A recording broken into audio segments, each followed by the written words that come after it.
अपने पसंदीदा शो के फुल एपिसोड देखने के लिए अभी डाउनलोड करें दंगल प्ले ऐप।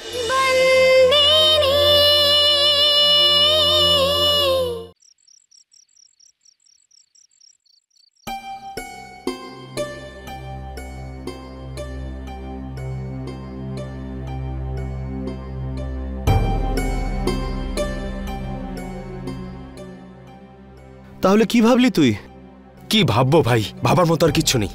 আমি তো ভেবেছিলাম যে সব ঠিক হয়ে গেছে, কিন্তু এই দিদা না। আরে ভাই, আমি তো এটা জিজ্ঞেস করিনি যে কি হয়েছে, আমি তো সেটা জানি। আমি তো শুধু এটা জিজ্ঞেস করছি যে এর পরে কি করবি, কি ভাবলি?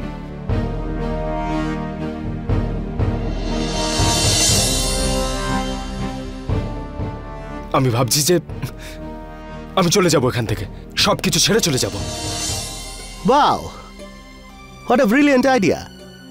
তুই বাড়ি ছেড়ে চলে যাবি, হ্যাঁ, আর তোর ডেয়ার ডেভিল দিদা আরো রেগে যাবে। তুই চলে যাবি, কিন্তু উনি তোকে পাতাল থেকে খুঁজে বার করবে, জানিস তুই? কি আইডিয়া তো। আরে তাহলে তুই বল না যে আমি কি করব ভাই। আরে বিয়েটা তুই করছিস, আমি করছি না। মুঙ্গিকে তুই ভালোবাসিস, আমি নই। এখন যা করতে হবে তোকেই করতে হবে, আমার কি। এখন যদি তোর আমি ডিয়ার ডেভিল দিদার পায়ে 25 বার ধরে প্রণাম করি, তাও কিন্তু কোনো কাজে আসবে না। You know she is impossible. আর উনি যেটা ভেবে নেন সেটা উনি না করে ছাড়েন না। আরে দেখ রে, বলতে না বলতে দিদার ফোন। কি করবো আমি? আরে তোল না। হ্যালো, কি? হ্যাঁ, না না না না, ঠিক আছে ঠিক আছে। আর একটা ব্রেকিং নিউজ। কি হয়েছে? তোর ডেয়ার ডেভিল দিদা তোর জন্য শুদ্ধিকরণের পুজো রেখেছেন। নট অ্যাগেইন ভাই। তাড়াতাড়ি বাড়ি যেতে বলেছে, চল। এই দিদাও না, শুদ্ধিকরণের পুজো, যত সব বাজে বাজে জিনিস। বিভা দিদি এত তাড়াতাড়ি? হাই চম্পা। চম্পাকলি, তুমি আমার জন্য কোনো মিষ্টি নিয়ে এসো। আজ না ভীষণ মিষ্টি খেতে ইচ্ছে করছে। 1 মিনিট, অল্প এনো না, একটু বেশি করে নিয়ে এসো। রসগোল্লা, গোলাপ জামুন, বরফি, যা কিছু ঘরে আছে সবটা নিয়ে এসো। আমি ভীষণ খুশি আজকে, তাড়াতাড়ি যাও। বিভা দিদি এত খুশি?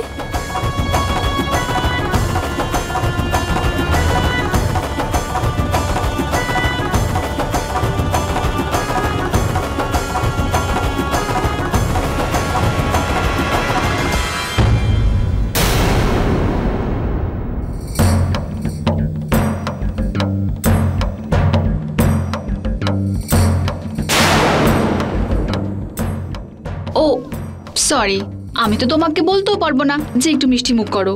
তোমার বোনের বিয়ে যে বন্ধ হয়ে গেছে, একটু তো দুঃখও আছে তোমার মনে। কিন্তু তুমি আনন্দে খাও, তুমি তো খুশি হয়েছো, খাও। অবভিয়াসলি আমি তো খাবোই। এত বছর ধরে আমি তো আমার সমস্ত সাফল্য সেলিব্রেট করেছি, আর আজকে তো আমার সব থেকে বড় জয় হয়েছে। জিতবো তো আমি সেটা জানতামই, কিন্তু এত তাড়াতাড়ি সেটা সাফল্য চলে আসবে এটা আমি ভাবতে পারিনি। যদি এই জয়টা তোমার অন্য কিছুর হতো, তাহলে এই মিষ্টিটা আমি তোমার হাত থেকে নিজে খেতাম।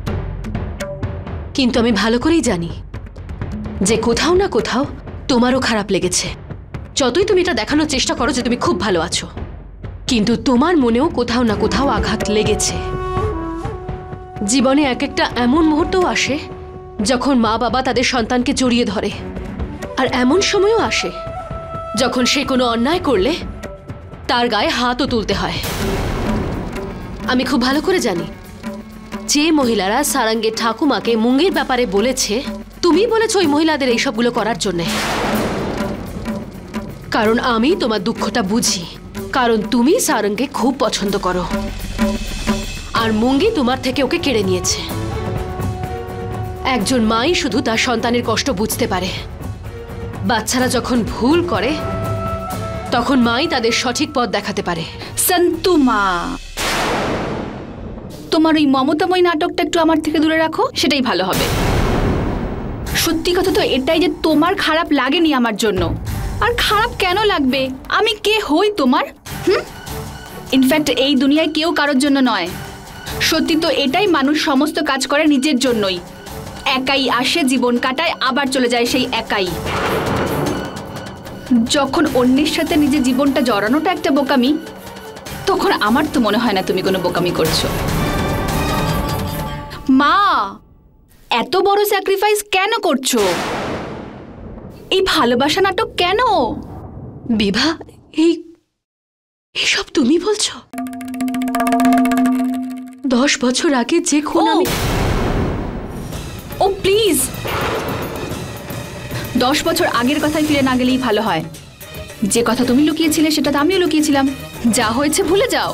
লোক তো 10 দিনের কথা ভুলে যায়, 10 বছর তো অনেক বেশি গো। আর যেটা 10 বছর আগে তুমি করেছিলে না, তোমার নিজের জন্য করেছিলে। আমি তোমার উপর কোনো জোর দেখাইনি, এখন তুমিও কোনোভাবে জোর দেখাতে আসবে না। বুঝতে পেরেছো তুমি?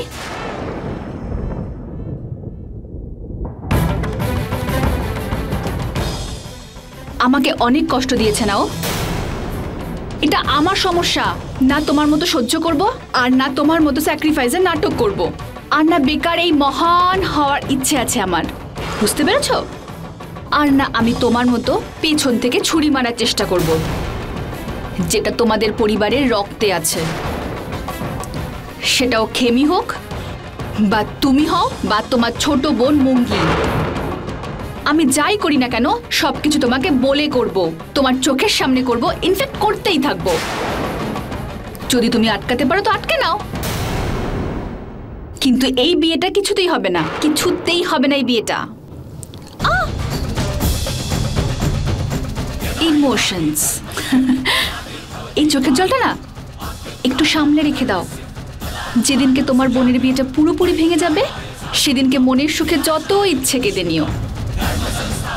তাই এখন চোখের জল বাঁচিয়ে রাখো, পরে অনেক কাজে লাগবে, অনেক কাজে।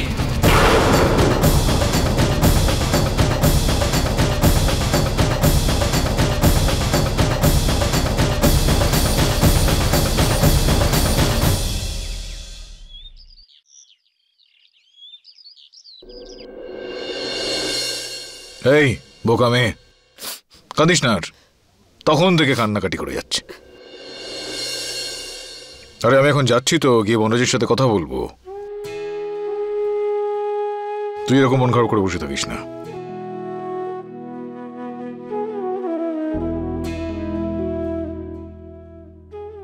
আসলে আমি এখানে আমার এই দায়িত্ব কর্তব্য পালন করতে এসেছি। আমার সঙ্গে ওর সম্পর্ক রয়েছে, তাই না? সে কারণে বিয়ের তো দায়িত্ব পালন করতেই হবে। মুঙ্গি অনেক ভাগ্যবতী যে ওর পাশে আপনি আছেন, আপনার স্নেহ আছে। হ্যাঁ, এই বিষয়টা তো একদমই ঠিক কথা, কিন্তু এই বিষয়টা এতটাই সহজ সরল নয়। আর তুই এটা জানিস তো যে বনরাজের পরিবারের লোকজন, বিশেষ করে ওর মা, ঠিক কী ধরনের কথাবার্তা বলে, কত উঁচু স্বরে। এটাও শুনলাম যে আমি এই সমস্ত কিছু হয়ে যাওয়ার পর নাতির শুদ্ধিকরণের জন্য নাকি পুজো করবে। ওরা যা খুশি করুক না কেন, আমি যতটা আমার পক্ষে সম্ভব আমি ততটাই চেষ্টা করবো যাতে সবকিছু সুষ্ঠুভাবে হয়। চল, আমি যাচ্ছি এখন এই শুদ্ধিকরণের পুজো দেখতে। শুদ্ধিকরণ পুজো? আমিও সঙ্গে যাব। আমরা বলতে কি বলতে চাইছিস, তুই আর আমি? হ্যাঁ চল। আরে বৌমা, কোথায় গেলে? ফুলটা তো নিয়ে এসো ভেতর থেকে। এই নাও। দাও, পুরোহিত মশাইকে দিয়ে দাও। আরে সারং এখনো এলো না, কোথায় গেল? ওই মা রুদ্রকে আনতে গেছে, এক্ষুনি এসে পড়বে। আরে এসে পড়বে মানেটা কি? ওকে তো এখানে আসতেই হবে। এই শুদ্ধিকরণের পুজোটা তো ওর জন্যই আমি করাচ্ছি। সারাদিন কে জানে ওই মেয়েটার সাথে কোথায় কোথায় ঘুরে বেরিয়েছে, কতবার ওর ছায়া মারিয়েছে আমাদের ছেলেটা কে জানে।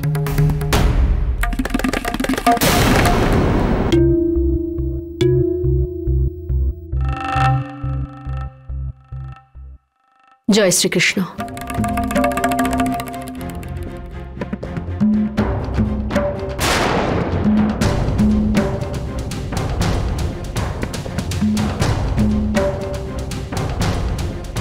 জয় শ্রীকৃষ্ণ। আমরা ভাবলাম যে আপনার বাড়িতে শুদ্ধিকরণের পুজো আছে, তাই চলে এলাম। বৌমা, তুমি একটু গিয়ে দেখো তো শুদ্ধিকরণের পুজোর সব ব্যবস্থা হলো কিনা।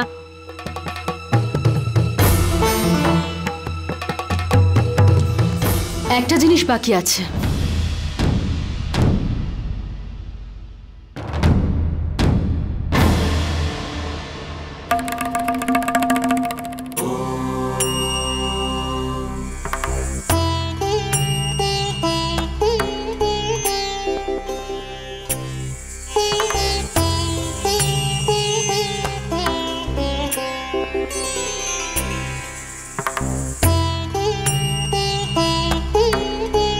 তুলসী, সব ভক্তি, শক্তি আর মুক্তি এটা ছাড়া অসম্পূর্ণ। যতক্ষণ না তুলসীকে প্রসাদের উপর রাখা হয় ততক্ষণ প্রসাদ সম্পূর্ণ হয় না। ঠিকই বলেছ তুমি, খুব বড় কথা বলেছ। কিন্তু তুমি তুলসীর মহত্বের ব্যাপারে কিছু জানো? হ্যাঁ,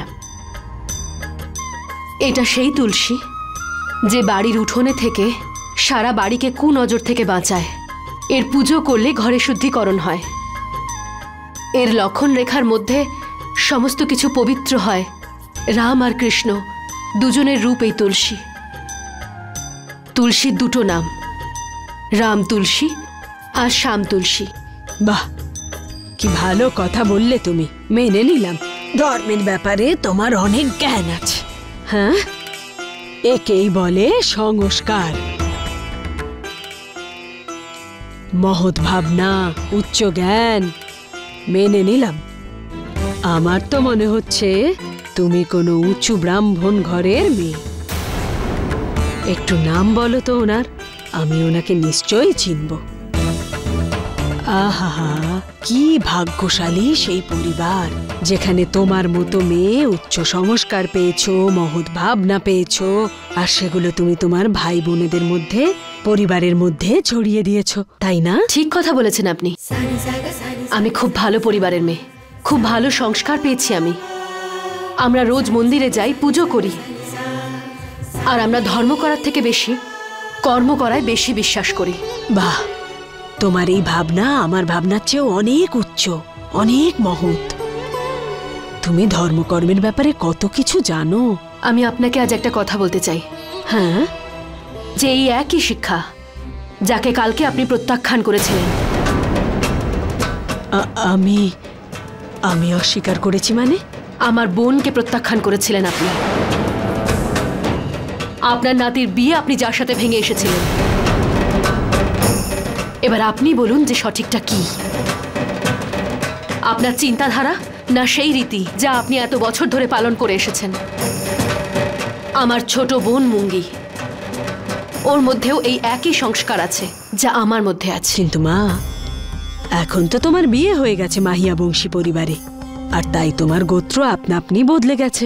গোত্রের থেকে বেশি মানুষকে মূল্য দেওয়া উচিত, এটা মনে হয় না আপনার? যদি মাহিয়া বংশী পরিবার আমাকে, আমার বড় দিদি খেমিকে গ্রহণ করে আমাদের গোত্র বদলাতে পারে, তাহলে আপনি সেই পুণ্যের কাজ করতে পারেন না? আপনার নাতির খুশির জন্য আপনি এইটুকুও করতে পারেন না? এই জাত পাত ধর্ম এই সব কিছু কিন্তু আমরাও মানি, কিন্তু ঠিক ততক্ষণ যতক্ষণ সেটা আমাদের মনকে শান্তি দেয়, ভালোবাসা দেয়, ততক্ষণ শরীরের থেকে মনের শুদ্ধিকরণ হওয়াটা বেশি জরুরি। যদি আপনি আপনার নাতিকে ছেড়ে দিয়ে আপনার নিজের বিচারের শুদ্ধিকরণ করান, তাহলে আপনার পরিবারেরই মঙ্গল হবে। ব্যাস, অনেক কথা বলেছ।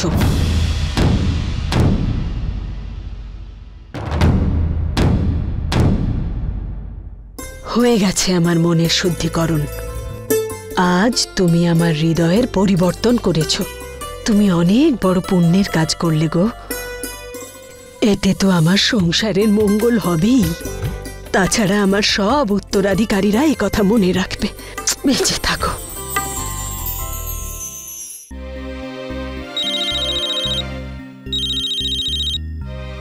হ্যালো হ্যালো স্যারাং, ওখানে। মুঙ্গি, তুমি শুধু আমার একটা প্রশ্নের উত্তর দাও, শুধুমাত্র হ্যাঁ বা নাতে। তুমি আমার সাথে পালাবে, হ্যাঁ কি না? স্যারাং, স্যারাং, এসব তুমি কি বলছো? উত্তর শুধু হ্যাঁ বা নাতে। স্যারাং, বিয়ের মতো পবিত্র বন্ধনকে বড়দের আশীর্বাদ ছাড়া আমরা কিভাবে আবদ্ধ হব? দেখো, কারোর কথা জানি না, আমি চিনি শুধুমাত্র তোমাকে। আর যদি আধ ঘন্টার মধ্যে তুমি কনস্ট্রাকশন সাইটে না আসো তাহলে আমি সুইসাইড করে নেব, শেষ করে দেবো নিজেকে আমি। স্যার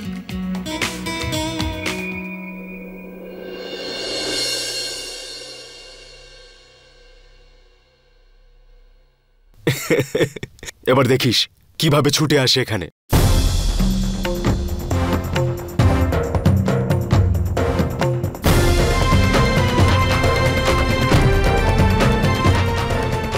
এভাবে চলে যাওয়াটা ভুল হচ্ছে, এভাবে সারঙ্গের সাথে পালানো।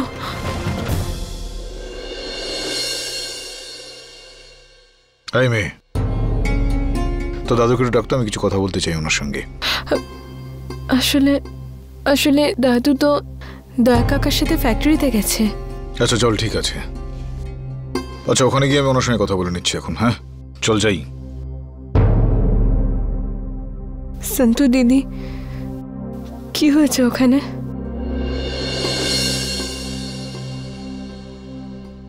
তুই ওইসব ব্যাপার ছাড়, তোর বিয়েটা আমি দিয়েই ছাড়বো। আমি একটা ছেলের ছবি নিয়ে এসেছি, তুই ছবিটা দেখে নে। আমার তো ছেলেটাকে খুব পছন্দ হয়েছে। মানে মানে সারঙ্গ আর আমি। মুঙ্গি, একবার ছেলেটাকে দেখে তো নে। আমার তো ছেলেটাকে খুব ভালো লেগেছে, হয়তো তোরও ভালো লেগে যাবে। আমি অন্য কারোর ছবি দেখতে চাই না। মুঙ্গি, একবার দেখ না, হয়তো তোর ভালো লেগে যাবে। আমি বলছি না দেখতে চাই না। আরে একবার ভালো করে দেখ, বললাম না।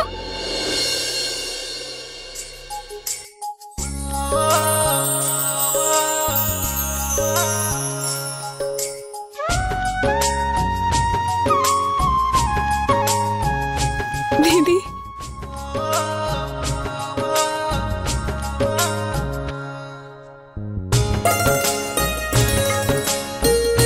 আমি তো আমার তরফ থেকে তোকে ছবিটা দেখিয়ে দিলাম।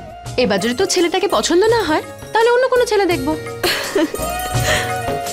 জানো সন্তু দিদি, সারঙ্গ আমাকে বলেইনি, কত ভয় দেখালো আমাকে। ও আমাকে ভয় দেখালো তো।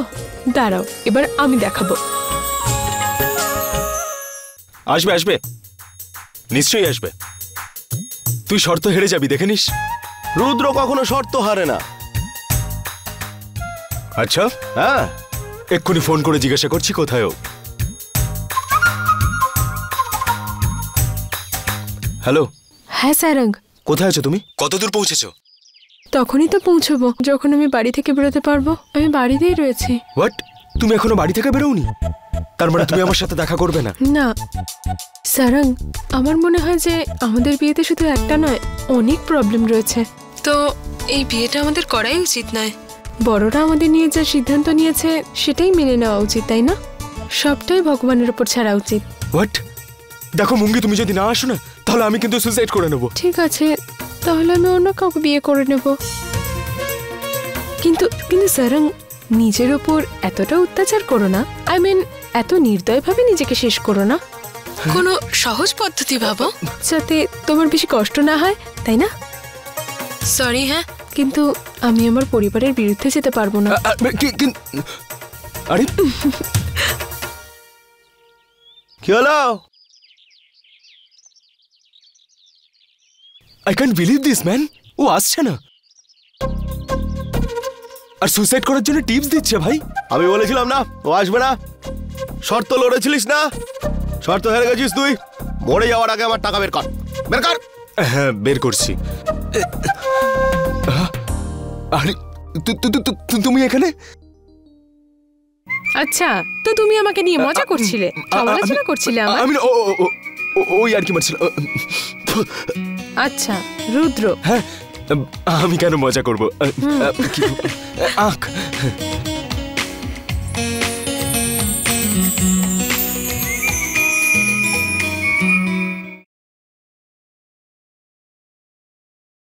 এই মেয়ে,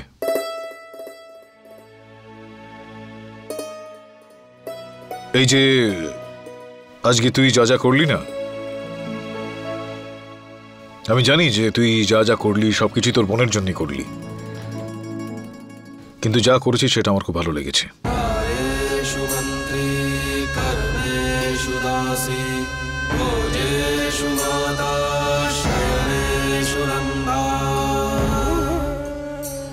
আমি যা করেছি আমার বোনের জন্য করেছি, আপনার জন্য করেছি। মায়াবংশী পরিবারের জন্য করেছি। সেই জন্য আপনি আমার প্রশংসা করলেন, আমার খুব ভালো লাগলো।